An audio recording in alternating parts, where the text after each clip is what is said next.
So I got one that I don't know if I want to talk about because I'm actually pretty embarrassed by it. It was called Lightning Man.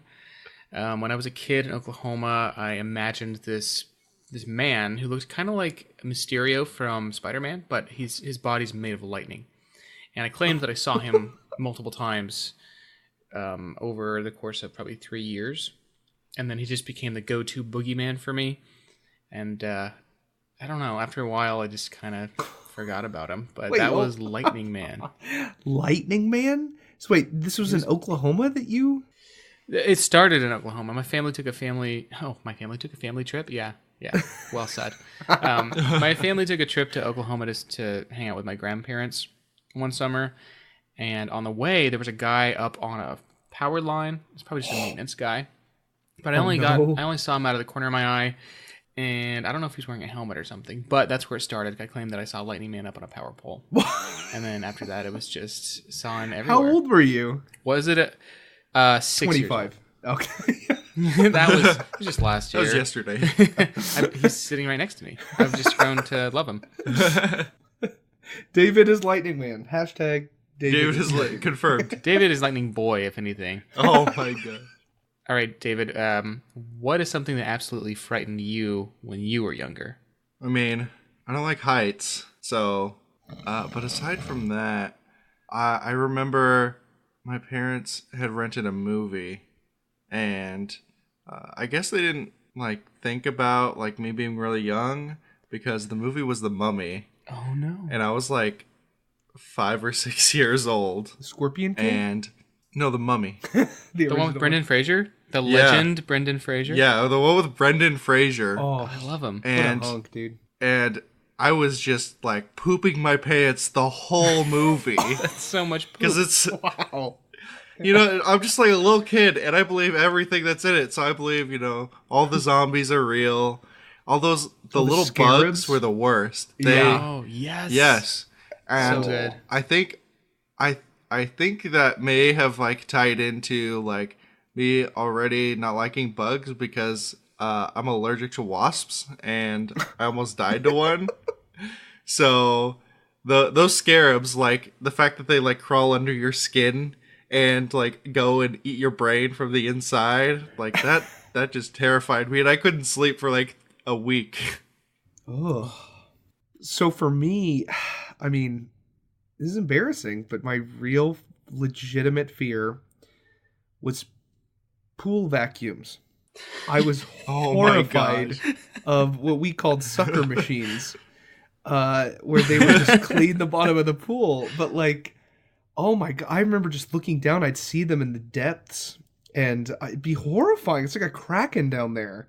And, some of them look normal, little just boxes that roll around on the bottom. But some of them look like massive Leviathan bugs that just have all these weird spikes on them. And my grandma's house had one of those, and I was just horrified. I would just stay away from the deep end because that thing, I'm afraid I'm going to get sucked into it. And just, Wait, so it's going to be in the end of Alien 3 when the alien gets sucked through the hole in the glass, and that's you being sucked into the pool vacuum. Yeah. Okay. I did the math. Ugh. Are you still afraid of them? Oh, no. It's not lightning. Oh, no. Oh. Hey, don't talk about him. That makes him real. Welcome to Vox Arcana. I'm William. I'm Jake. I'm David. And this is a Dungeons & Dragons podcast, episode 18, The Paladin. Jake, what is Paladin? The Paladin is the best class in 5th edition's Dungeons & Dragons. It just is. Oh, why do you say that? Why do you say that? Dude, I love the Paladin. Because a lot of different players have a lot of different things that give them enjoyment in the game. But the Paladin's got something for everyone, right? It's really mechanically strong for kind of your Munchkin min-maxers. Oh, yeah. But on the other side, it's also, there's a lot of super good role play potential with the interaction between your god that you worship, between the oath that you have to uphold, and between maybe the order of paladins that you're a part of. There's stuff for everyone. So I honestly think that the Paladin is my favorite class. Dang. I think the Paladin is the best class in D&D. Wait a minute. It sounds like Whoa. you're agreeing with Jake. I am. Jake is Wow. right. And this see, one that's time. the point. That's the point, is that me and David play completely different games, and we both agree because we come at it from different perspectives, but all the aspects, it's good. There's fun for everyone in the Paladin. Mm-hmm. It offers so much versatility in terms of what you can do, healing, damage, just other spells that you can cast. And then it also has amazing roleplay opportunities, which is great for people like Jake who really want to have a story-driven game. Even in just the name Paladin, it carries a lot of role-playing weight. Like it captures your imagination in a way where, if I said I want to be a fighter, that's so broad. Like, well, are you a boxer? I think you of a Rocky. soldier? You know, When I think of really, fighter, I think of Rocky. Yeah. And I think that a lot of people would be right there with you. But a paladin, I think, is a very specific set of fantasies that all go very well together. Because you're huge like the armor, Avenger, you've got armor, glowing, awesome weapons, magic, but also this morality and this system of I don't even doing know. the right thing, and kind of like Superman. Superman. That's really good. Yeah. Truth, justice, the in a lot of American ways. way. Yeah, without flying. Well, I mean, not until the wizard Until you casts get to it. high level. Yeah. I think the main aspect of a paladin is their oath, and they really push that in 5e. Is kind of like that's your subclass, is what oath you swear. But a lot of times I think of a paladin as more as like connected to a deity, because the whole thing of an oath is you can't have an oath in a vacuum. The oath has to be sworn to someone. And so with all the subclasses that are the different oaths that the paladin could take, they're all sworn to someone. So it could be, a god of war, where you're just like this crazy vengeance warlord paladin, like conquest paladin, or it could be to a standard lawful good god, where you're just trying to do the right thing and protect the realm. It could be we'll get into all these subclasses later, but the oath has to be to someone. And so that I love that role-playing potential of like, whenever you make a promise to someone, there's an automatic tension of like, oh, I gotta try to not break that promise. And that's what I love about the paladin. Maybe more even than the cleric, the paladin requires gods in your world. And I think because of the oath, it pushes the gods closer into the game. Like they're more accessible in the role play than even the cleric, because you have to have the specific oath to the specific person. Is it possible to have an oath to a non-deity inside the game? I'm actually asking. To a non-deity? Yes. Yeah. Absolutely. To a king or something? I mean, you to gain powers? Yeah. That almost I think absolutely. I think that's something that you could do. I don't think that's something that's built in directly to the paladin class as it is, but it's something that you can easily change and do for yourself. Just like you can have all sorts of weird patrons for the warlock that aren't the ones that are listed as patrons. You can also do the same thing with paladin, from what I assume. It just depends upon, I think, the nature of the character that they are swearing an oath to. If they are like lawful or good. Because I think of the one like Oath of the Ancients. I'm currently doing a post-apocalyptic campaign, and one idea that one of my characters had was a Oath of the Ancients paladin that was basically trying to bring back the greenery and trying to fight against the wasteland and kind of the radioactive fey mushrooms that are kind of poisoning everything. And so that Oath of the Ancients paladin, in this world, all the gods, like the heavens have fallen, and all the gods are dead. And so, like you can still have this innate magic that's still like a residue in the world that they can gain power from. But then there's more roleplay stuff, because it's like, okay, if you go into the desert, you can't really summon your magic to cast smite or something because you don't have any power to draw upon. So I think you can be more creative with it, and it's much harder. But I think paladins can exist without a god. But I think the good, juicy roleplay stuff that I love comes from like another sentient like being that is kind of a negotiation. I really like the idea of the Mad Max ancient, because it's like in WALL-E when the whole Earth is not green and they're just searching for one growing plant because it's safe to come back. So there's something cool about paladins that I like, and that is the implication of an order or a organization of other paladins through which they're getting this training, and they have very specific missions or ideals that they're bringing into the world. So, what are some ideas for these orders? In my world, I use the very basic Order of the Gauntlet. And I have basically the Empire in my world has they usually worship Arion, who is the god of righteousness and light, and is basically a lawful good god. And the Order of the Gauntlet includes almost all, not all, but like a decent amount. Like if you see a monk or a cleric or a paladin in the world, most likely they are part of the Order of the Gauntlet. So they're all trained for different things. So clerics are kind of trained as like magic field medics. Paladins are kind of trained as almost like Jedi to go out and solve disputes and have this, wield this immense power and make sure there's justice in the realms. And then monks are kind of these creative, almost specialist types that they send in to solve more complex problems.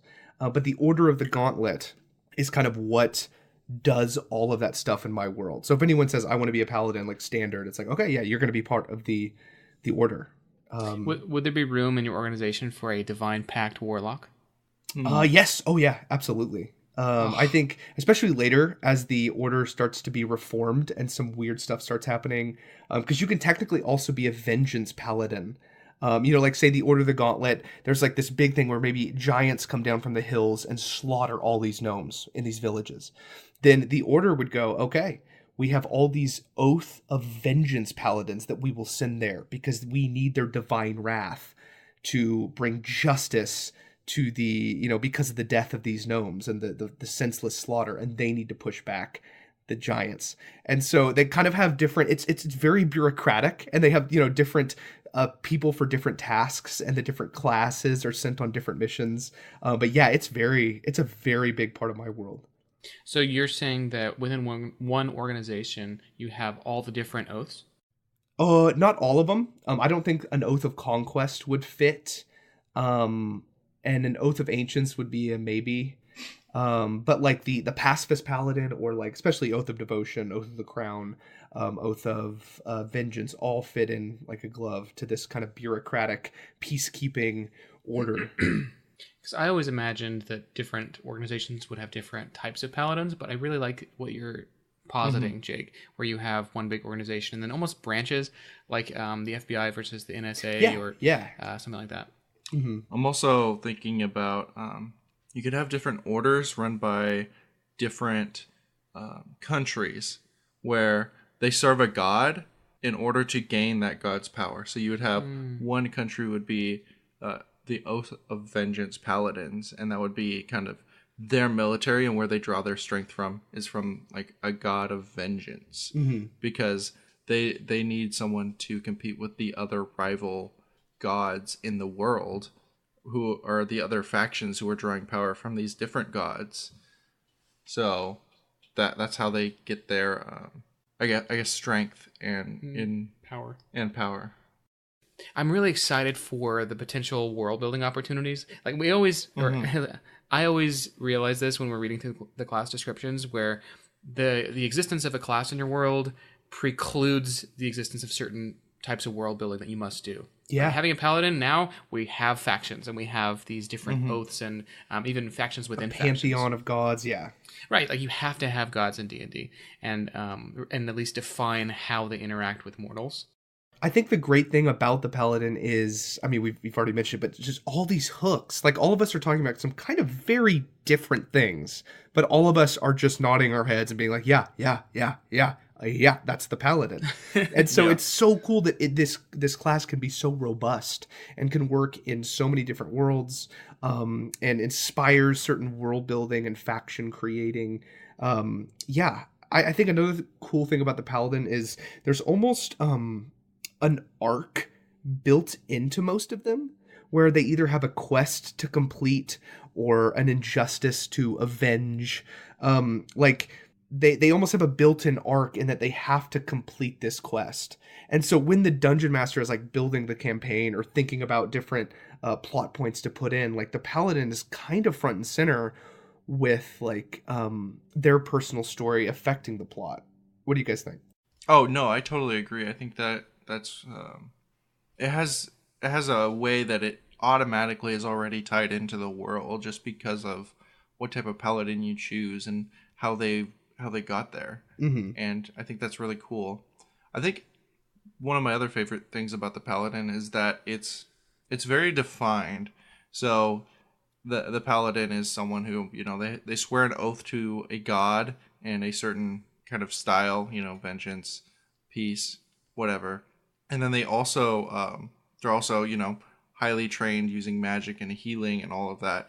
But the paladin isn't necessarily easy to get mixed up with other classes. It's like it has its boundaries, and it's like, this is a paladin and you know exactly what it is, and it does these things.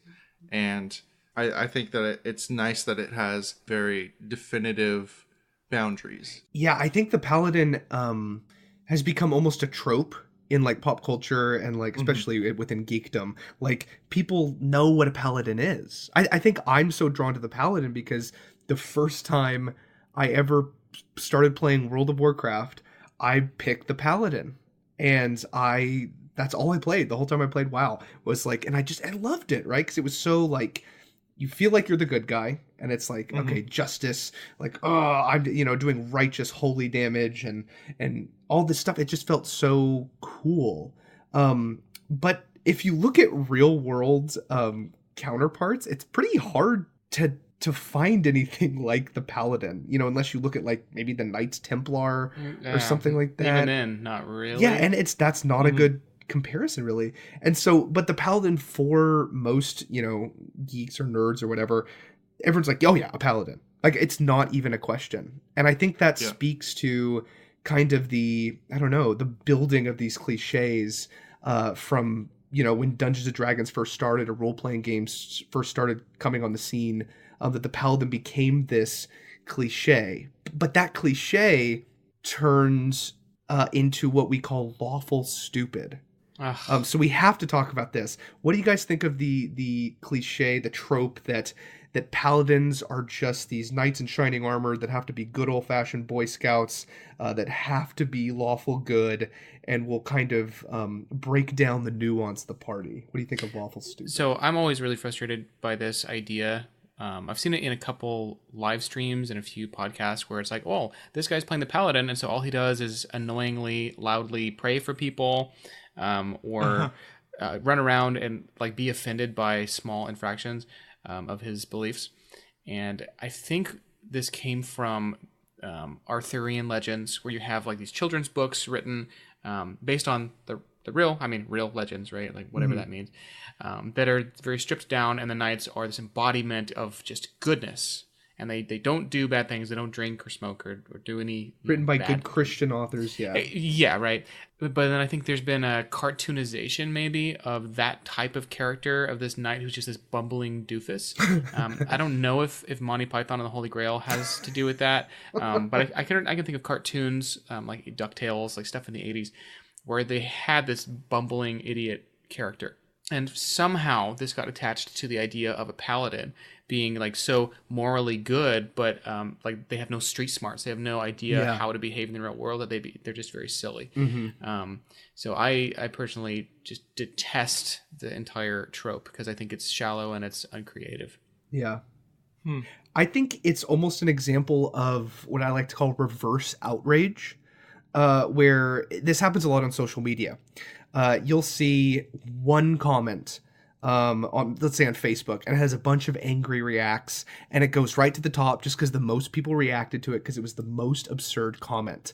And then in your mind you think, oh, everyone thinks the way that the top comment does, even though that is just a very small absurd subsect of what humanity really is. That's what we see.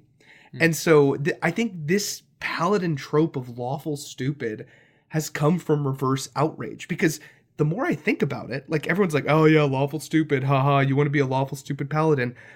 I can't think of a good example of a lawful stupid. Like I can't think of a big pop culture hero that is lawful stupid. Like it isn't as common as our outrage seems to have us all believe, right? Well, I think it's almost, well, I don't know if this is true, but it seems that this exists exclusively inside D&D. because you have the chance to play like this. Because you're right, I can't point to any specific like knight in shining armor who's also Patrick Warburton's Kronk, right? Yeah. Basically Kronk in armor. The closest thing that I could think of is Shazam. Oh yeah, that's But a like good one. even then, But he's like, a child, and he's a that's child. why. Yeah. and he's just more like idealistic and hopeful. So maybe what we're really seeing here is people who are not good at understanding why people are the way they are, and they see this idealistic, hopeful, almost like childlike wonder in a person, and they reduce that to mean, oh, they must be stupid, Naive. Yeah. And naive. Yeah. So maybe that's the issue, is that people don't really understand what it means to be a moral soldier and a tenet for good. Huh. I'll that be is honest. interesting. Like, I've played a paladin before, and I've had other people play paladins in my games, and I've never encountered the lawful stupid trope where they are a bumbling buffoon. Yeah. I haven't had that happen to me, and until you brought it up, like, I didn't really know about its existence. So for me personally, it's kind of something that people just make up to complain about the paladin, I guess. Yeah, well, it bums me out because that cliche is real. And so whenever someone goes, I want to play a paladin, they don't want to be a standard devotion good guy paladin, even though that could be a really cool character. They're always, and my players are extremely guilty of this. They'll run straight to the gray because they're like, I don't want to be some morally upright, guy that can't really flex, and make really dramatic moments. Like, no, they're like, we all want to be really crazy, in-depth, well-written Game of Thrones characters. And so, like, people run from this, like, knight in shining armor, good guy, even though that could still be a cool character. So I think sometimes in Dungeons & Dragons, it's okay to just relish in kind of the cliche of what you're doing, or just like the trope of what you're doing, because sometimes they work for a reason. And like, it's cool to have a paladin show up and he's on this white horse, maybe a Pegasus, and he's like, have no fear, the paladin order will protect you. And you can go, yeah, that's okay, that's cool. And that could be interesting to have your order where some of the paladins are obnoxious in the sense that they do talk in a certain way, or they believe that they have to behave in a certain way. So I'm reminded, I know that my brother-in-law listens to this podcast, and he would want us to talk about, there's a book series that he loves called The Dresden Files. It's like a urban fantasy series. Yep. And they say there's a character in that, his name is Michael Carpenter, and he is the opposite of the lawful stupid paladin. But he embodies that lawful goodness, but he has, from what I understand, really good reasons and convictions for embodying what he does. Yeah. So, I mean, I wish I had read it, but I've heard that he's a great character as well. Yeah. So that is, I guess, if you want an example of that, go read the Dresden Or Files. A good example would be Kronk in shining armor. Which could be fun. I think in certain games it could be fun. I would probably have a hireling paladin who's just... Oh my gosh. But that would depend heavily on the... How's everybody doing today? We got a paladin in the house. Oh, okay. Well, I mean, that's going to be a character. I'm sold. Forget what I said. I actually approve of this specific lawful stupid. So now it's time to talk about some of the core features of the Paladin class. So, William, what are some of the main features that you'll have as a Paladin? So when I was prepping for this episode, I went through everything that D&D Beyond has on the Paladin. So everything that's ever been written for them officially. And I've learned a lot. So I think Paladin is the class I had read the most of, and I was still finding new things. So in brief, they are a destroyer of evil. They do this mechanically by giving them divine senses. They can detect evil. They are also immune to disease. Great. If you're going to go through the jungles of Chultz in Tomb of Annihilation, bring a Paladin, because they're just immune to disease. They did. And they did. My group has not. No, we have a Paladin. Wait, do they? Yeah. Oh, You but just- they you only didn't realize. They only found out he was immune they, to disease. They just found out that he could cure disease and was immune to disease the last session. And he spent a huge amount of money and inventory space on bug spray before the adventure, and then he's like, "Oh wait, I don't even need it." Wait, So okay, this brings up a question. Do you guys, if someone has a power that they're not using, do you as a dungeon master go, "Hey, remember, bud, you got this power," or do you just keep the game going and be like, when they find out they can detect evil, then they'll start doing that to the NPCs? So if it's really bad, like they're in a fight and they have some damage reduction that they're not using, then I might say, wait a minute, don't you have that? But by and large, Jake, I don't know every feature every character has. And so I tell players, you are responsible for remembering your abilities. And if you forget, then we will fix it in the future, but we will not retroactively fix anything. Yeah, I agree with that. It's too much. Yeah. Okay, so detect evil, immune to disease, and they have an ability called channel divinity. And as we get into the different oaths, you'll see that means different things for the different. Can we talk about divine or detect evil for a bit? Oh yes. What is the wording in the book? Because I know I do it a little differently, and so I'd love to see, because it kind of feels like a cop out a lot of times. And a paladin can essentially ruin good roleplay encounters if he can just magically detect. Okay, so I'm reading from the player's handbook. This is under the core class features for the paladin. It says, divine sense. The presence of strong evil registers on your senses like a noxious odor, and powerful good rings like heavenly music in your ears. As an action, you can open your awareness to detect such forces. Until the end of your next turn, you know the location of any celestial fiend or undead within 60 feet of you that is not behind total cover. You know the type, celestial fiend or undead, of any being whose presence you sense, but not its identity. For instance, the vampire, Count Strahd von Zarovich, for instance. Within the same radius, you also detect the presence of any place or object that has been consecrated or desecrated, as with the Hallow spell. You can use this feature a number of times per day, equal to 1 plus your modifier. Wow. So I actually made it better. So what did you do, Jake? So I make them roll. They can choose between just doing a standard roll, or they can add their Arcana to it. And they do this. And then they, if they roll high enough, can detect the alignment of the person they're talking to. And if they roll low, they just don't get anything. And then kind of in the middle, I'll give them, you detect a little bit of chaotic, or, so yeah, I just like, because, you guys know I love alignment. So I'll kind of give them little tidbits that kind of hint them along, as opposed to just saying like, oh, the guy you're talking to is chaotic evil. Even though he's maybe the baron of the whole land. I guess I buff it. I thought I was nerfing it, because maybe this is from the older editions where you could just kind of snap your fingers and be like, good guy, bad guy. And it kind of would just eviscerate roleplay encounters, because you could just kind of go through and like slice your way magically by detecting who are the good guys in the room, who are the bad guys in the room. And it was just, yeah. There was a spell called Detect Evil, or Sense Alignment, it looks like.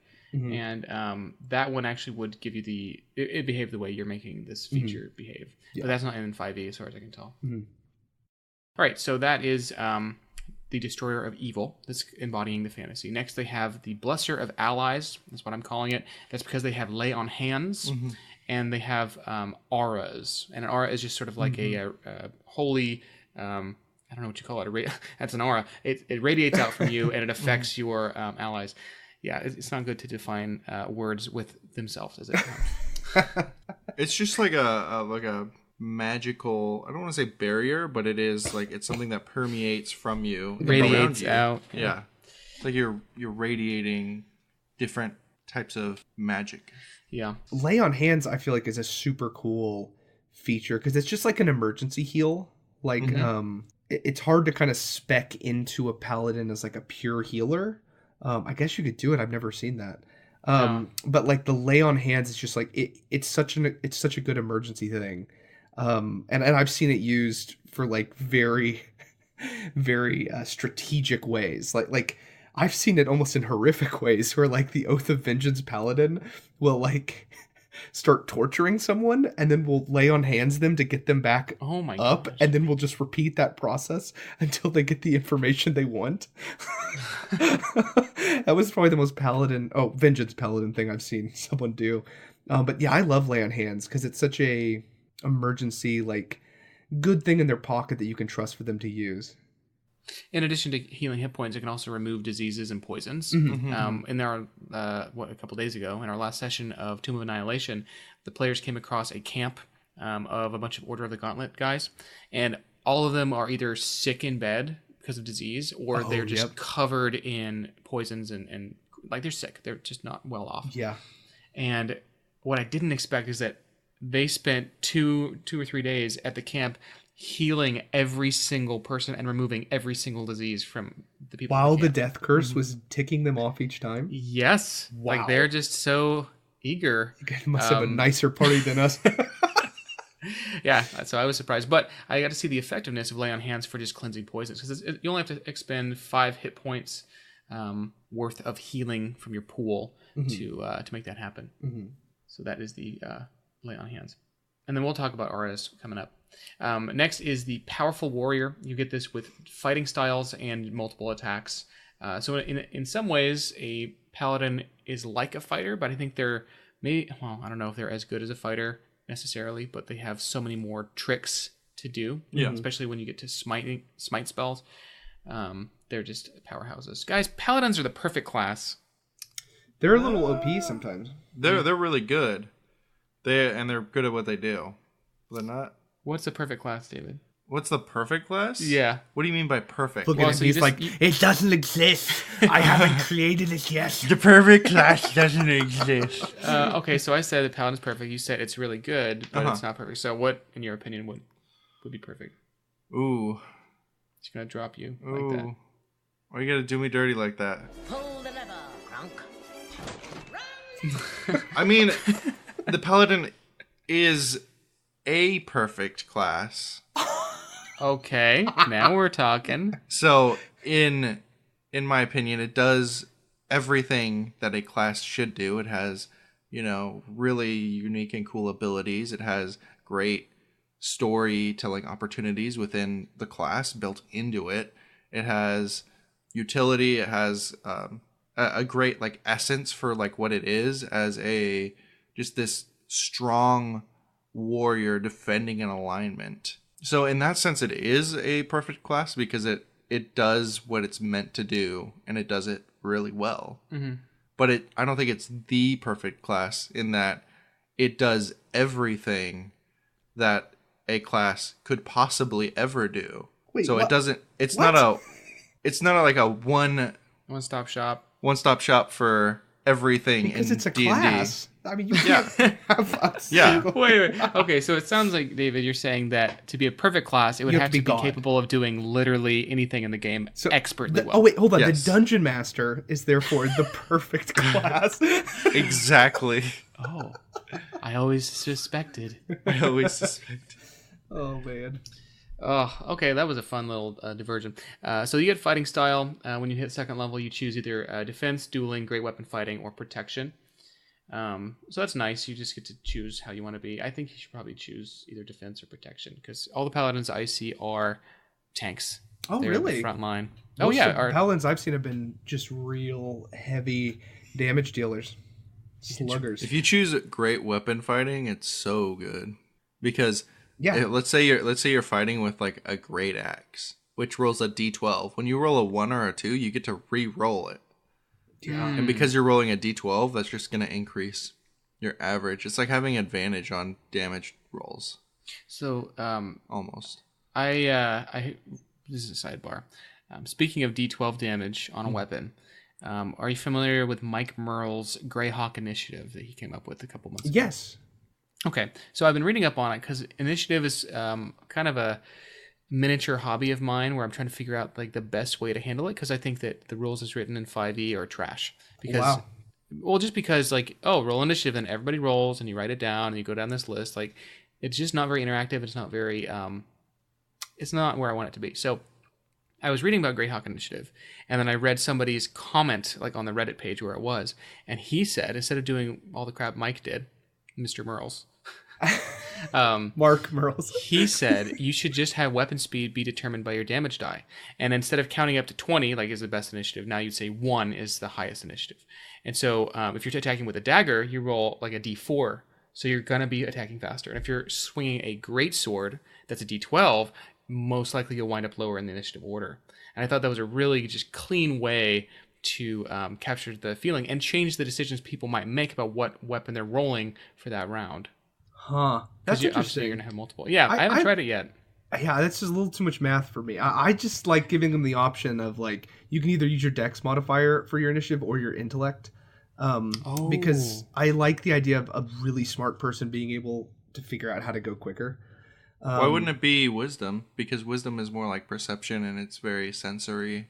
Well, I I'm feel gonna like have to that cancel would my game. I was just curious. He's texting his group now. Sorry, guys. Sorry, guys. David, My initiative house pointed rule. out David broke the game. No, I like that idea just because it dexterity is such a good stat already, and That's true. for almost every class. But I think intellect also is, and wisdom is not. So I think if you did wisdom as a option for initiative, Wait, what? I disagree. I think Oh, wisdom okay. is better than intellect. Speaking For of most classes? Paladin, Yeah. which classes have higher? Because any spellcaster is going to use intellect. No. just the cleric The uses only wisdom. only the wizard uses intellect. Yeah, and the cleric So- uses wisdom. The cleric uses wisdom. Druids use wisdom. No, Rangers no, use no. wisdom. Paladins use charisma. I said rangers use wisdom. Clerics use wisdom, and monks use wisdom. So in that case, I'm just going to agree with Jake and say use intellect because Here my we whole go. point was Okay. My whole point was just like for dump stats, Yeah. making people have to decide Yes, where yeah. they want that dump stat to go instead of being an automatic decision. Intelligence is normally the dump stat of 5e, unless you're a wizard. Like, That's true. All right, yeah. So I'm right there with Jake. Yeah. feels good to win again. We're all winning in this one. Paladins are great. Blast it. The last core feature we're going to touch on is backup healer. Jake, you pointed out that maybe they could be main healer, but I've never seen that. Have you ever seen that? Yes. Well, because see, you don't really. It's not like World of Warcraft where you have to have a cult tank, game. a DPS, True. and a healer. So, like, yeah, if you don't have a healer, they can work as the healer, but they're not going to be, sitting in the back casting exclusively healing spells. But I think They're they not can the- work as an effective combat healer. Yeah. They're not the most effective, but they still do a lot more than other classes in terms of healing. Yeah. So I'm going to ask David about Smite. Do you have stuff to say about that? What do you want to know about it? So just explain, because I didn't know this until I played like 3 campaigns ago, and they were using all these different awesome smites. Do you have anything interesting to say on it, or no? I mean, Smite is cool if you want to do more damage and have some sort of extra effect. It kind of reminds me of the martial fighter, where you can impose different effects on your attacks. Whereas this is like you get different divine effects from your attack. So you can knock someone down. You could just do a bunch of extra damage. Can't you There's make them all sorts of afraid? things. Yeah, you can like fear them. You can Oh, yeah, Wrathful Smite puts Yeah. them into frightened. there's some that mark them. I think branding does that. Let me check. Oh, they can't run away. Yeah, and they can't become invisible, which is useful if you know that the character has invisibility. There's some that blind. They have a lot of utility in what they can do to certain enemies. I imagine like blinding a beholder. That would be very useful. Yeah, wow. So That's cool. So it's just some more tricks in their bag. I think Paladins can also use spell slots just to boost their damage flat. yes, paladins have an ability built into their kit. It's called Divine Smite. So instead of using a spell or a spell slot to cast a spell, they can use a spell slot to add extra damage to their attack. So it is 2d8 for the first level spell slot, and then 1d8 for each spell slot higher than the first. Wow. So you can do a lot of extra damage, and it increases by an extra d8 more if the target is undead. So at first level, if you're fighting an undead and you use Divine Smite, you get an extra 3d8 damage to that attack roll, That's which crazy. potentially is a lot of damage. Well, it potentially ruins undead as enemies. What do you guys think about this? Because honestly, if you're trying to build an encounter, if you have undead enemies and there are, let's say, 2 paladins in the party, it's like, okay, I gotta double my enemies to make this fair. Because like, they can just cut through undead like a good god through butter. My And- question is for you is why is that a problem? Oh, it's not a problem, but it does. Because It's almost like it's weird to have a game like 5th edition Dungeons and Dragons where it's like, yeah, everyone's pretty balanced and fair, and then it's like, oh, but I'm really good against the, it'd basically be like, this monk subclass is super good at fighting frogs. Like, it would just be like, what? Like, it would just Call be me like frog fighter. and it makes sense thematically, So, but it is I don't know. It's, you do have to take that into account when building undead encounters when there's a paladin present. Should classes not shine specifically in certain situations? Oh no, I think they should. Because I think that's where the strength of a class comes from. I think that the paladin, like being very holy, like they would detest something that is undead, and they should be able to just destroy them very easily. Like that is something that they should thrive in. They see an undead, they're like, yes, I can destroy that. No, I love that. I just think you should take it into account when you're building your encounter. As opposed to like just treating it like, oh yeah, they're just a normal person. It's like, no, they can cut through these things like a lightsaber. They just slice through. I know I know a lot of classes have that where they have specific creatures which they're just really good against, or like the favored terrain of rangers and stuff. Yeah, I think Ranger does that really well, and I can't wait to talk about them because I love their aspect of like having a specific beast that they're just like, yeah, I can hunt that guy. Yeah, vampires, I got them. Yeah, I got them. As for like undead, I mean, even if you have clerics in the party and they could turn undead, that's a consideration you have to make.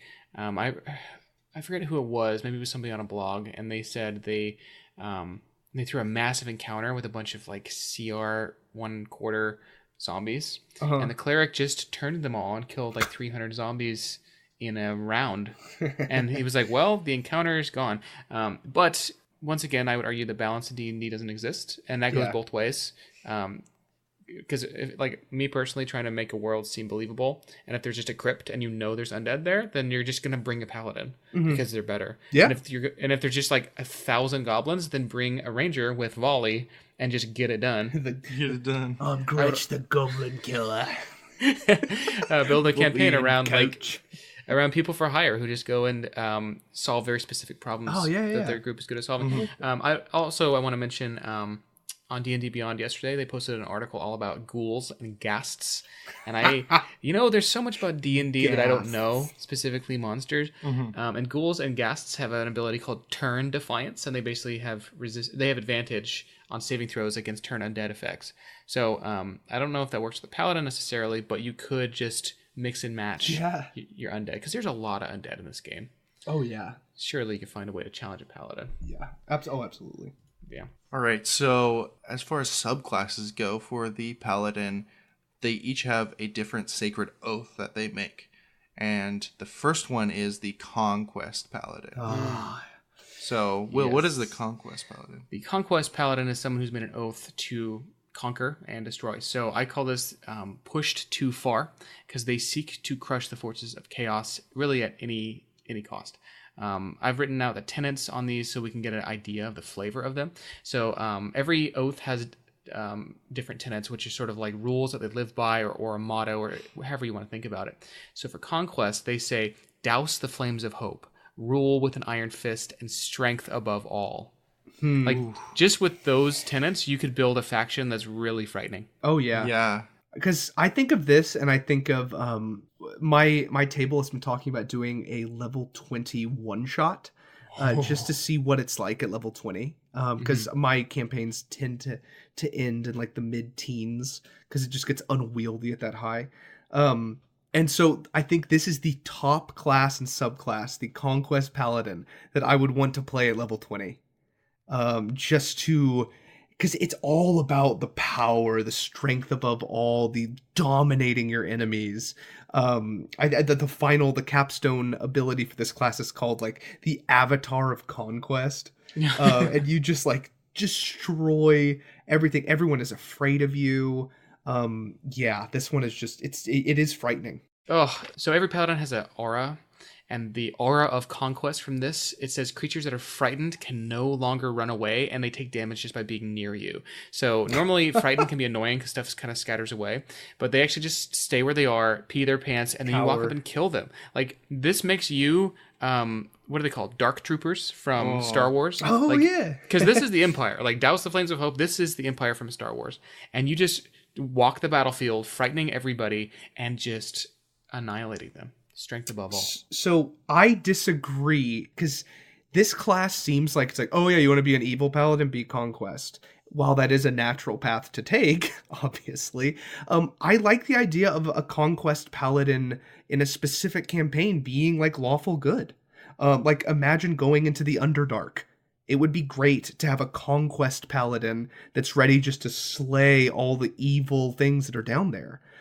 Think of, like, in terms of like Lord of the Rings. You know, one does not simply walk into Mordor. Well, this conquest paladin could walk into Mordor and just kill everything in his path, and be a good guy for doing it. So I don't like the idea of the conquest paladin being like, oh, that's the bad paladin. Like, it can obviously be, not obviously, but with some effort, it can be a good guy still. That's true. And I think that a faction, even if they embody these seemingly very scary tenets, I think that it would be a cool opportunity, because no organization is made up of one person with one belief system. Yeah. And it would be a great opportunity to push the moral quandaries out onto the players. Yeah. Where, did you play that? You played Elder Scrolls Oblivion, right? Oh, yes, I did. So, spoilers for a game from 2004 or something? What? Wow. Okay. But there's a Fighters Guild quest where they make you go out and annihilate this village that's full of goblins. But before you do, they make you drink this thing called hist sap. It's like a hallucinogenic drug. And they say all the warriors have to do it. So you take the drug, you go kill this goblin village, and you come back. But then later you find out that it wasn't a goblin village. It was just a village of people. And the hist sap made you hallucinate that they were goblins. And so they manipulated your morality to get you to do something that you would have never done. And it's this terrible realization. So I think you could definitely do that with this. Because you have good reasons for being a conquest guy. Like, maybe it is a military faction. Your intentions are pure. But this is like, Vietnam War stuff. Like, you're having to do things that no human being should have to do. Yeah. Maybe I've gone off the deep end. No, not for me. I love, like, dude, I'm telling you, my players at my table are drinking up what you're saying, because it's like that kind of stuff is like their backstory is like, I slaughtered a whole village and then found out it was my family, like stuff like that. And it's like, oh my god. Yeah, I have an idea for a one shot where you have to go around. It's in a world where magic is super controlled and very illegal if you're not what do they say? Academy or something. In the system. And so the players have to go around and kill 3 different spellcasters, but every single one is a tightly orchestrated moral quandary. Oh, like there's no black and white. Like, it is as gray as there's about 50 shades of gray in this game. Wow, that's the right amount. I would say 51. Oh. All right, so that is the conquest. We're just going to touch briefly on the rest of these. Next, you have the Oath of Devotion. I call this the White Knight. This is the Paladin's Paladin. This is that Arthurian legend.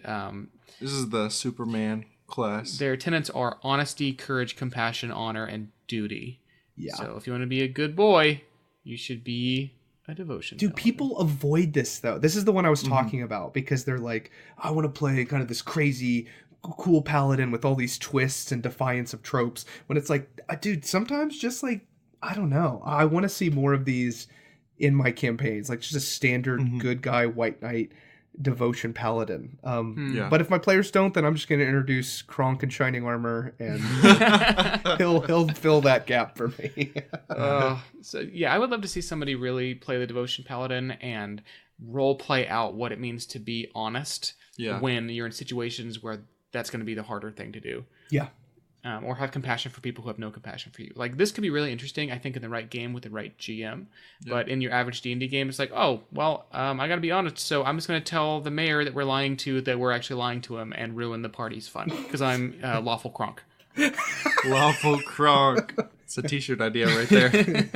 All right, next we have the Oath of Redemption. This one I'm calling the semi-pacifist. Yeah. Our tenets are peace, innocence, patience, and wisdom. So maybe this is a little more of that Eastern religion feel. Because it's kind of zen. Very cool. So I even wrote the spells they get. Sleep, calm emotions, hold monster, and wall of force. This is about stopping conflicts before they happen. So you should never have to draw your sword in Yes. in this Paladin's perfect world. Dude, they do like really good non-violent damage, and you can like knock out people really easily. And there's something so satisfying. I don't know if it's because I love superheroes, but like there's something satisfying about, you know, Batman driving at the Joker, and the Joker is just screaming at him to kill him, and Batman doesn't.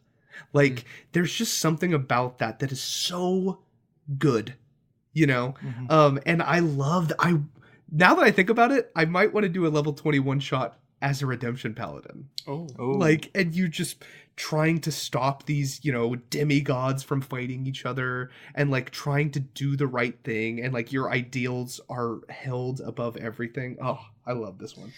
I think if I was building the Redemption Paladin, I would boost up the stats I need for grappling. Because Oh, yeah. I would just go into a combat, grapple the enemy, and then have everybody else Tie do 'em up. non-lethal damage until they're unconscious. You could even have the grappler feat.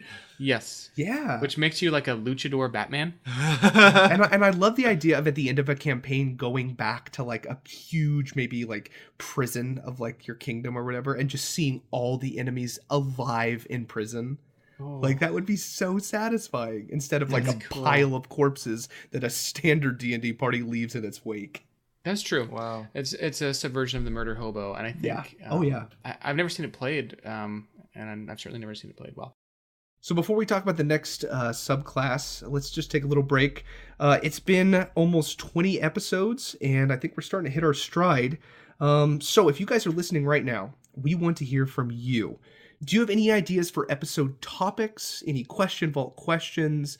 Any specific maybe subclasses you want us to dive into? Do you want us to talk about goblins, dice, maybe an episode called Dungeons Part 2?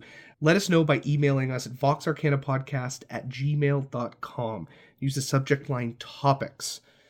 All right, that's enough of that. Let's get back to the episode. All right, next is the Oath of Ancients. This is the one that Jake mentioned earlier. I call it the Green Knight because this is like a druid and a paladin had a baby, and you have a Oath of Ancients. Yeah, this Jake, one's cool. You want to read the tenets? Yeah, so the tenets of the ancients are kindle the light, shelter the light, preserve your light, and be the light. I love this one. This is very like an inspiring paladin. Like imagine if like you see a dragon attacking like your small woodland village, and then you just see this paladin come out. Maybe he like emerges from a tree, and he's got all of this like studded armor that's like made of like bark. And he comes out, and he's got like flowers on him and stuff, and he's like glowing with this just radiant like green energy. You'd be like, we got a chance, you know? Like I don't know, this one's really cool. So I don't know if you guys know that Matt Colville writes books. He writes fantasy fiction, and I've actually read his first book, which centers heavily around a order of knights that live in this creepy fey forest that are green knights. And he really explores what it means for them to like tend the land in a world that's like this, as told from the perspective of a cleric with PTSD. And I say that it sounds funny, but like it's really good. So that's I super recommend cool. that. I love that. So that is the Green Knights. All right, we're getting toward the end here. Next is the Oath of the Crown. I call them Homeland Security. This is the King's Man. Oh man. Their tenets are law, loyalty, courage, responsibility. This is that what is it? There's an actor who's in a bunch of movies and shows, and he always plays Nick this Cage. generic. No, I wish. And he plays like a generic FBI guy who's always like a C-list character, and he just comes in and like escorts the main character back to the NSA. But this is that guy. Like he just does the work for the government. He's like the blue collar paladin. Blue collar. Oh, Yeah. no. The Blue Knight. Oh, look, okay. He has an ability called Divine Allegiance. It says when an ally takes damage, you take it instead. And I wrote, "Get down, Mr. President." Good job, Mr. President. So I love this, especially in more urban settings. so say you're trying to apprehend criminals, and the criminals are fighting back at you, and guards are helping you, and they're like killing guards. It's like, okay, we got to send in kind of the SWAT team. And so like these urban paladins, these Oath of the Crown paladins show up, and they're like the special forces, or just like the military, like paramilitary SWAT team that comes in and makes peace, often through extreme violence. But I really like this, especially, like I said, in an urban setting. It's also important to note that these guys don't have an aura. They specifically don't. Aside from the stuff that comes from the core that's paladin. cool. Yeah, so I think that speaks to more of a organized, like, small army or a task like force. Kingsguard. Yeah, because these aren't the one guy surrounded by regular soldiers. These are just sort of a higher ranked regular soldier. If that makes any sense. Yeah, and I really like in regards to my world building with the Order of the Gauntlet. With that, like there will be Oath of the Crown paladins within there, and they're the ones that, like, in secret, if they're asked, okay, you have to choose between the king and Arion, our god. Which do you choose? And like they have to go, I will serve the king. Like they're the ones that are like, if that choice, and hopefully it doesn't come to that, the king worships Arion, everything's peachy, but if it comes to that, that they would side with their king. They're more loyal. And so, yeah, I really love kind of the political intrigue that comes with this, because it's like, there's like the holy religious deity aspect of it. Then there's also the crown political, like grimy, real bureaucracy of it all. And then you could be stuck in between that. And sometimes you have to pick and choose and have moral quandaries in between. That's so good. All right, moving. So after the crown, we have the Oath of Vengeance, or Judge Dredd. Their tenets. David, read the tenets for us. All right, so their tenets are: fight the greater evil, no mercy for the wicked, by any means necessary, and restitution. I love this. Oh, man. Have you guys ever had one in your game? No. I think these are from Xanathar's, right? No. Vengeance is... The main ones... Yeah, I was confused at the order we went in, because we did Conquest first, which is Xanathar's. Devotion, Ancients, and Vengeance are the normal ones.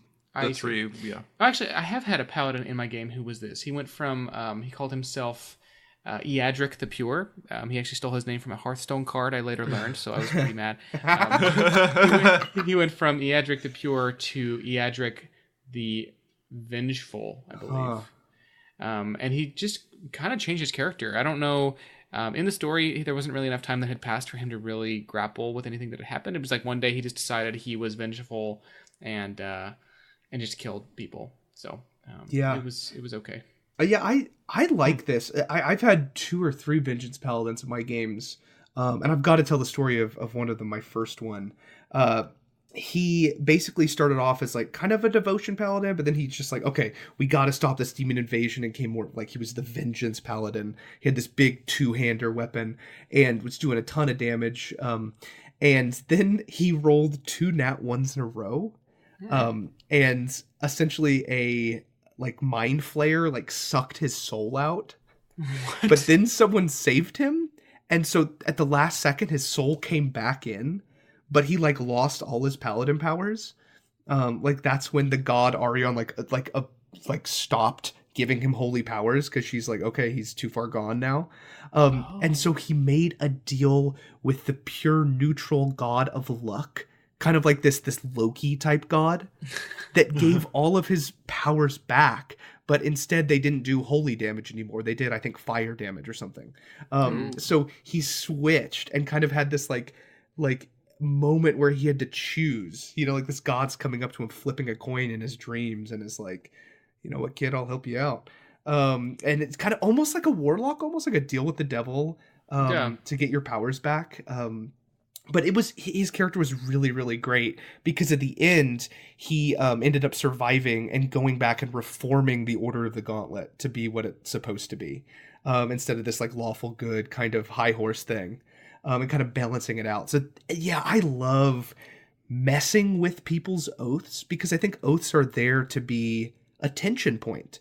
And if there's never a point where you go, oh no, I can't do that as a paladin, then I mean, it's like, as a DM, you should be testing them. You should be like, I'm going to try to take your oath away. I'm going to try to tempt you. And one of my characters did that in a really interesting arc.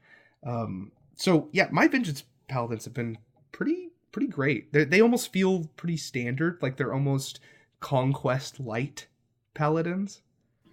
But I found them great. That's really cool.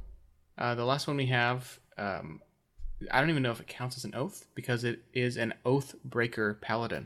These are people who have failed and they are now beyond redemption. So when I was researching this, I learned that it is possible for a paladin to break his oath and then regain it. Yeah. And the player's handbook, I think, has some tips for like, here's the types of adventures you could run for a player to get his honor and his magic back, his blessings back.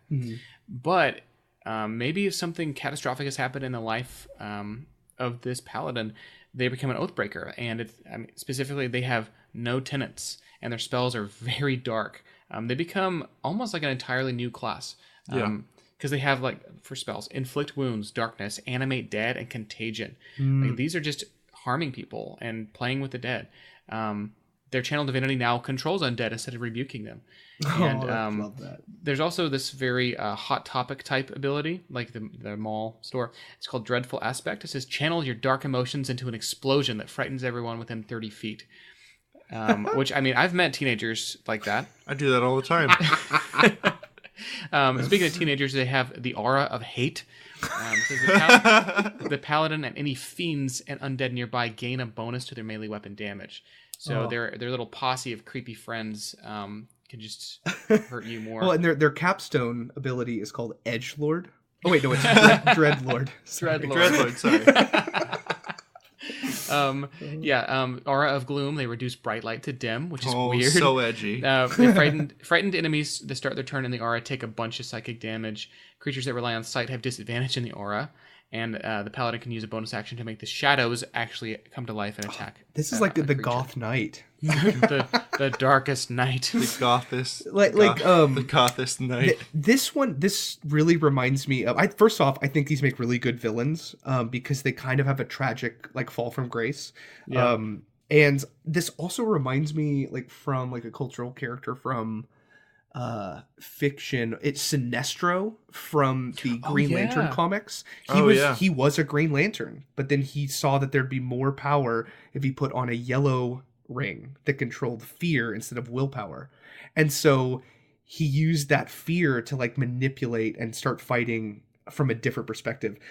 So yeah, that really Sinestro kind of reminds you that top of the line good guy that falls from grace seeking power. It would be cool because I could see building some encounters around a person who just literally darkness is drawn to them. Yeah. And undead are drawn to them. And so you would have almost like the what are they called? The icy guys from Game of Thrones, the monsters in the north. The Ice King. Yeah, the Ice King. It's almost like that, but not necessarily with ice. But also a little bit of Arthas from Warcraft 3. Yeah. Oh, yes.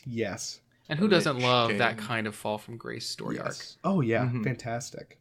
And a lot of times, if you don't like your paladin, or maybe you just have a cooler character you want to play, a really good option, players, is talk to your dungeon master and be like, hey, my paladin, I'm kind of done with him. I want to play maybe this cool monk. So could we have my paladin fall from grace and then be a bad guy we fight later?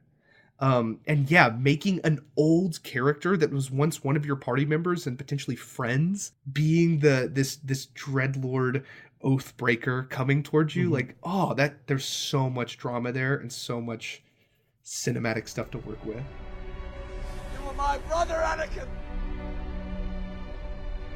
I loved you. So let's talk about adventure seeds. These are ideas of how to bring all this world building and lore from the class into the game. Anybody got ideas? Oh yeah. Nope, I have zero. So I think in my world with kind of the bureaucracy of the Order of the Gauntlet, I love giving any paladins in my party or monks or clerics or whatever, or divine soul warlocks or divine soul sorcerers, whatever, that are part of the Order of the Gauntlet, give them just mundane tasks to occasionally do. Like maybe a raven shows up and drops them a message that says, the gauntlet requires you to apprehend this small criminal. And you're just like, ugh. Like a gnome? Not literally small. He's just small. Or a time robber. halfling. The letter like automatically answers the questions that Yeah, people would yeah. have. It's not literally small. No, but I love having them do mundane missions just every once in a while. And sometimes they're mundane, but sometimes they lead to much deeper and darker plot lines. As it should be. Yeah, yeah. And so I like having those adventure seeds of like sometimes a paladin should feel, especially in a very bureaucratic like system type thing, like your paladin should feel kind of like a beat cop in the world. Mm-hmm. Like occasionally the paladin's gonna have to roll his eyes and drag the drunkard out of the bar, even though that's just like that a bouncer should be doing that, but maybe the bouncer's drunk too. And so that this paladin is having to do kind of mundane stuff because it's the right thing to do. And so I love having these kind of mundane missions interspersed that like the bureaucracies like, we need you to guard this jail cell for one night. Got a dangerous criminal in there, you know, and it's like, okay, I guess I have to. And, you know, those oftentimes feel like, I don't know, they feel kind of boring and bureaucratic, but having them lead to more deeper and darker, mysterious things, I think, is a good seed for paladins. Or even, like, I'm imagining, like, every town you go to, there's always people pestering you to do stuff for them. Yeah. So it's just like, please, sir, heal my little sister. She's dying. And he's like, I gotta go do this. Yeah, lay on hands. And people are just always pestering you about, like, doing things because they know that you'll do it. This guy comes, my cat's stuck in the tree. Please help me, Mr. Paladin. He just accidentally smites it out of the tree. Oh.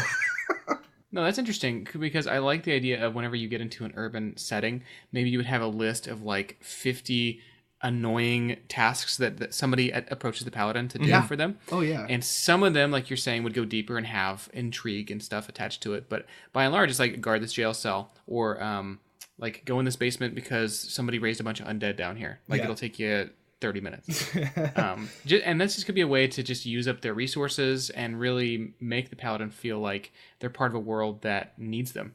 Yeah. Like everybody needs help. Yeah. And I think we oftentimes here at Vox Arcana like to get really deep and gritty with like really specific, cool, wild plot lines and adventure seeds. But like oftentimes you can have say you're playing the Rise of Tiamat campaign. You could just have an Oath of Vengeance paladin that goes, I hate the dragon cult and I want Tiamat to not rise. And like that is good, right? Like that's so simple and it just keeps them hooked in. It keeps them like forcibly invested in the main plot line. And it hooks them right in. That's the thing. And like I said, why I love paladins is because they've got hooks built into the class. Another thing for dungeon masters to not forget is occasionally, you know, when they're taking a long rest, have the god visit the paladin in a dream and say something to them. Say, I need you to do this, or there's a big decision to make, or I need you to see if you're truly loyal to me, and I need you to kill that NPC that's in your party. Whoa. Like, all of those things are, like, really good, and it makes them conflict with their oath. And also, dungeon masters can remember paladins and the warlocks as well, like with their patron. This is a way that you can kind of get people back on track. Say you have a bunch of people in a dungeon that are just going off the rails and are completely lost and are going in circles. You can have, suddenly you feel the aura of your god come upon you and you hear, go through the tunnel to the left. And, you know, it's like, okay, like this is kind of a way you can almost do a hand wave, what do they call that? Ex machina, Deus Ex Machina, where like you can get them on track with a little bit of a divine push. There are just so many good ways that the dungeon master can interact with the paladin as a class. Yeah, there are a ton of knobs that the DM can turn. They can really just draw the paladin into the game. Yeah. So how would we improve the paladin class? I think it's pretty good, and I think we're all kind of on the same page. It's a pretty good class, but are there any little tips and tricks to make it shine and make it the best? How can you improve upon perfection? Well, I guess that means we got to ask the question first. What are some areas that need help with the paladin? Like, Because it seems It's pretty balanced. good. A lot of the stuff is inherent. Like, you have to have an oath. You have to, for the most part, be part of an organization. All that stuff is almost written. I think the main way is, if you're playing a paladin, be ready to like have a lot going on. It's hard to be a paladin and be shy. Imagine like a shy, introverted paladin. Yeah, who's just, I mean, it almost wouldn't work, right? Because if you're trained as a paladin, like, your job is to intervene, do the right thing. Like, you're going to be involved in situations, and it's very hard for you to just be like, I don't want to. You probably would have been kicked out of the order before you signed your oath. He's too shy. So actually, David just brought out Xanathar's Guide, and there's a section in the book on page 36 that has some ways to add some spicy flair to your paladin. David, give us the rundown. So first up, it has personal goals. So this is kind of what your character would be trying to achieve as a paladin. So, Jake, give me a number between 1 and 6. Oh, definitely 5. 5. So that is faith. So you know your path is righteous, or else the gods would not have set you upon it. Ooh, so that is kind of a holier than thou feeling. Yeah, and I think any of these can work with any of the oaths as well. So you could really set up play with them. paladin. Yeah. And you know, and it's someone who would be very loyal to their god and very devoted to the path. And it's like, I've been chosen to do this. Yeah. This is kind of my destiny. All right, Jake, give us another D6 roll. Oh, definitely 2. Oh, okay. This is your symbol of your what does it say? Paladins are mindful of the influence of symbols that exemplifies your oath. Okay, so 2 is a clenched fist because you are always ready to fight for your beliefs. Oh, yeah. I mean, that's the Order of the Gauntlet symbol, is a clenched fist in armor. All right, we're going to roll for your nemesis. Ooh. Give me another D6, Jake. 3. 3 is a dragon whose servants dog your steps. Dog my step? Like they're right on my tail? Yeah. Oh. I mean, this is literally, this feels like it fits like a glove in like a Rise of Tiamat. Like the dragon cult's been after you for some reason. You're part of the Order of the Gauntlet, and you know you're right. Like, you're faithful to your god. This is my favorite one. The last one out of Xanathar's is the temptation table. This is your personal I think you issue. should just read all of these. I'd love to hear them. Okay. Fury, pride, lust, envy, despair, and greed. Oh, that's This good. is great. I Yeah. heard I can't remember where I heard this, but I heard a concept that every time a paladin, a lawful good paladin, swears an oath, a succubus is born in hell. Oh, that's interesting. And so- specifically to like balance To out counter the out, yeah. And maybe that succubus is like linked and is going to be after you. And you know, you're gonna have to be careful where you sleep, or like, yeah, I love these temptations. That's so fun because you would have the succubus target one of those specific temptations, and then as the players create a paladin, the GM creates a specific succubus who's going to attack him in this specific way. Yeah. I never heard that, but that's wonderful. I can't and I'm remember going where I to do heard that. that. Another, what was the first one? Was Fury. Yeah. I feel like that fits so good for conquest or vengeance, because that going too far, like, I loved it when my vengeance paladin, who claimed to be lawful good, was holding a dragon cultist by the throat in the underdecks of a ship and was choking him out, and then laying on hands his throat, healing him back to 1 health, asking him the question, and like doing that over and over. And my other players come down under the deck and are like, what is happening? Like, you're torturing this person. And he's like, he knows something. He's a cultist. I'm sure of it. Look at the mark on his forehead. And the cultist is just spitting on the paladin, like, while he's doing, and it's like, wow. And it's like, oh man, it is so much tension in the party too, because the party's like, we're walking around with a torturer, and that quote torturer is saying like, that guy deserved it. He was objectively evil and was part of the dragon cult we're trying to take down. So I love that Fury temptation of just like going too far. Yeah, that's really great. We always mention the edge of the empire, right? Like the traits, your what you owe, and I think the temptation table is the closest thing I've seen that puts that into D&D. Oh, you could build so much into your adventures with just this one table. And I think that's where the players they really have to take that leap and be like, yeah, I'm going to be tempted by it. Because it's hard for some players to be like, I have a flaw. Like they're like, I don't want to be perfect. I'm not tempted by anything. I'm lawful good. And it's like, it makes it so much better if you do have this weird, like, even I'm thinking of just like a kleptomaniac paladin who's just like a good paladin who probably yells at the rogue for stealing things, but then, is skimming off the top at the same time. Like, I don't know. I love that. He would have a justification that it's like, it's part of the tithe. Yeah.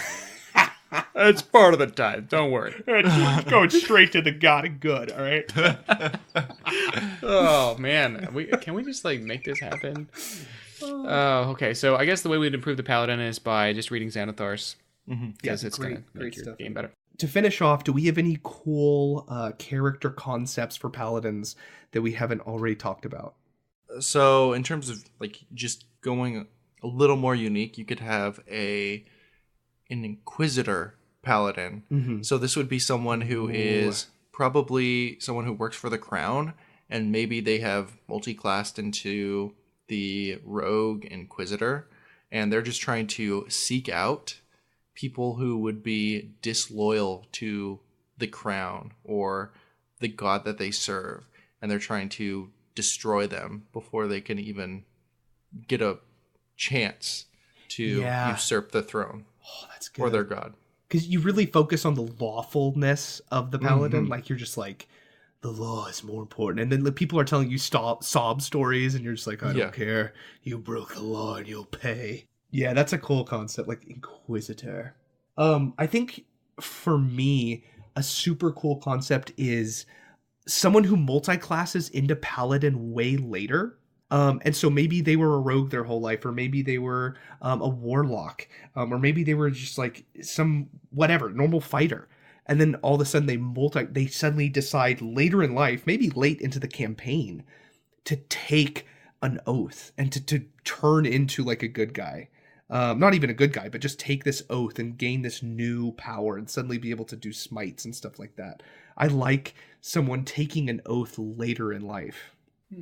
Yeah, you could have maybe someone who was a Pact of the Blade switch to being a paladin and being like, I'm going to turn away from my patron. And the stats for that are really good. Yeah. So mine is less of a concept and more of a situation to put a paladin in that I think would be interesting. Mm-hmm. And that is based on Joseph Smith from Pocahontas or Jake whoever from Avatar. Where basically you're sent as this kind of frontier tip of the spear settlement thing, and you are the representative from the government, church and government. Church and state together at last. And you go there, and you're put in situations where there is no clear-cut black and white answer, and you're dealing with things that are seemingly contradicting or coming up against your oath, or even other people who are in your expedition. I think that would just be really interesting because, like you're saying, the most interesting paladins are the ones who really have to grapple with their beliefs and their oaths. Yeah. I just love that concept for a setting. I really, really like. I did one. I think it was for the Tomb of Elemental Evil, where they were settlers on a new land. Like, they were the first expedition on the frontier, and they arrive basically in the new world, and they're greeted by these centaurs. These tribal centaurs that are essentially an analog for like Native Americans. And so there was like this conflict, this inherent, like the centaurs are like, why are you here? And you're just like, we're just trying to spread our empire and our faith. And it's like this really, I love that setting. I think it's underutilized. I approve. All right, let's go to the vault. Welcome to the Question Vault. Every week we answer one of your questions. You can submit your questions to voxarcanapodcast@gmail.com. This week's Vault question is from Jack, who lives in Tasmania, Australia. Nice. Tasmania. Wow. Yeah, if you're looking at a map of Australia, it's like a little island just off the southern tip. So yeah, Tasmania. He says, "Hi, I've started a new D&D campaign, and so far it's my first time DMing. Congratulations, Jack. Welcome to the club. Part of the crew, part of the ship." He says, "My problem is that my players fit under the P aspect of the game. What I wanted was a RP sort of game, and I told them this." And he's referring to Jake's role, play, and game as the three aspects of D&D. So his players want to be more silly and fun and mess around, and while he wants to be more serious and getting into the role play nature. Yes. Okay. He says they all agree to try, but we've played 6 games so far, and they have only progressed 3 hours worth of playing out of 18. I'm curious how he's tracking this. He says they stuff around a lot, which I assume stuff around is like mess around in America. I feel I'm gonna start saying stuff around. I feel that great. I am being a little selfish, but I don't want to make them stop. What do you suggest? If you read this, thanks so much. Thank you, Jack. Oh, Jack, we did read it. You're hearing it. Appreciate it. But that is, I feel like this problem is pretty widespread. Because a lot of dungeon masters spend a lot of time crafting NPCs and worlds and story hooks. And then a lot of times people are like, it's been a long week. Can't wait to just kick back with my friends, drink a few brews, just hang out, make jokes. And as the dungeon master is sitting there like, and blood vessels in his eyeballs are bursting. Yeah. Man. This is a hard one. I have some thoughts. So if this is Jack's first time DMing, that makes me suspect that these are his players' first time playing D&D. Yeah. And that means they don't really know how to play right now. And if they do, then I'm totally out of line. But there's definitely a learning curve of learning how to play well in this. And if they're just playing, the example I have is I recently played a game with some younger players, and one of their people died. I think it was David had a hireling, and he was killed. And immediately they start standing on his dead body just for kicks. And I'm like, and I like standing on his head. And I said, "This is like VR chat." I'm not running a silly game, and this is really not appropriate for this kind of game. But I wasn't anyway. So I guess my advice for him is. You're right. This is tough. And how does he progress 3 hours worth of 18? I'm curious how he tracks that. Maybe So. Yeah. How do you think that works? I was just gonna say I have some thoughts on this. Okay, Dave. So I think there are a few things that you could possibly do. One of them is if you want to focus more on the role playing aspect of the game, maybe you could show your characters what good roleplay can lead to. So, for example, maybe have them watch some Critical Role or something. That way they can see the benefits from having really high quality roleplay focused game. Yeah, I think the key word is nudges. You need to nudge them towards roleplay, but also they're not really nudging you. They're kind of, I'm guessing, kind of slapping you without even realizing, like unconsciously shoving you towards the more play aspect of it. So I think you guys are going to have to meet somewhere in the middle. But I think you should be very communicative and say like, hey guys, let's really try to get into character. Really try to think of a good backstory. All of those things are little nudges. Think of an accent for your character. Make sure when you're talking at the table, if it's table talk and you're just making a joke, do that without the accent. All of those things are just little nudges that will nudge them more towards the role play, dramatic, more theatrical type of game. But at the same time, allow yourself to be pulled a little more into the playful side of the game. Embrace some of the jokes. Maybe have some of your NPCs be sillier. Waffle Kronk. Yeah, like a Kronk in shining armor could come.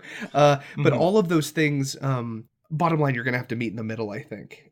Especially with first-time players, they will learn how to roleplay the same way you will learn how to be a fantastic dungeon master. But it is a collaborative effort, and you're going to have to meet them in the middle and really communicate what your idea is and then hear what their ideas for what the game is as well. I learned a lot when I first started playing because essentially I was writing out complete outlines of the entire campaign. And I said, episode 1, here's exactly what will happen. Episode 2, here's exactly what will happen.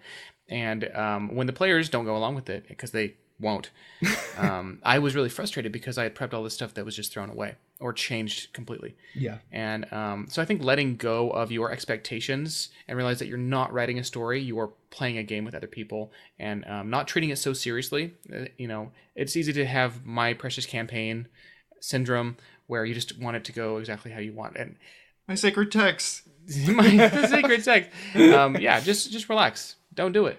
So I kind of want to talk a little bit more about that. So I think that one of the things that you might be that you might want to change in your mindset as well is, instead of focusing on the progress that you're making in your campaign, focus on drawing the players into your world.